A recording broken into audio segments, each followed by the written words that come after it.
রাসূলুল্লাহ সাল্লাল্লাহু আলাইহি সাল্লাম পৃথিবী ছেড়ে চলে যাবেন, কিন্তু কান্না করতেছে জিবরাইল আলাইহিস সালাতু ওয়াস সালাম। জিজ্ঞেস করা হলো যে জিবরাইল, তুমি কান্না করো কেন?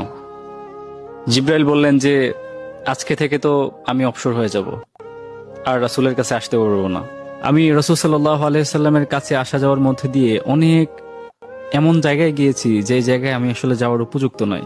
আজকে থেকে আমার সকল দরজা বন্ধ, সকল কাজ থেকে আমি আজকে ফুরসত পাবো।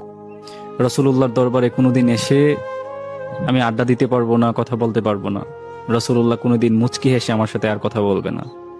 এই জন্য আমার মন খারাপ। আল্লাহ রাসূল সাল্লাল্লাহু আলাইহি ওয়াসাল্লাম বলতেছে যে জিবরাইলকে, যে জিবরাইল, মালাকুল মউত এসেছে, অনুমতি চাচ্ছে, আমার বুকে হাত দিবে নাকি? তবে জিবরাইল, আমার তো একটা কথা এখনো বাকি, একটা প্রশ্নের জবাব এখনো আমি পাই নাই।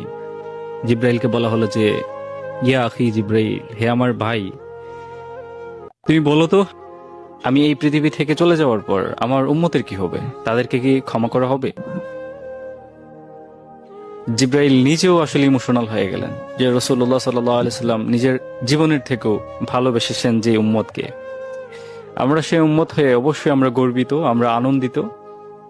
তো একই সাথে আমরা রাসূল সাল্লাল্লাহু আলাইহি সাল্লামের আদর্শ ধারণ করা থেকে যদি পিছিয়ে যায়, তাহলে সেটা জেনে রাখা উচিত যে রাসূলুল্লাহ সাল্লাল্লাহু আলাইহি সাল্লাম জীবদ্দশায় আমাদের জন্য যে কষ্ট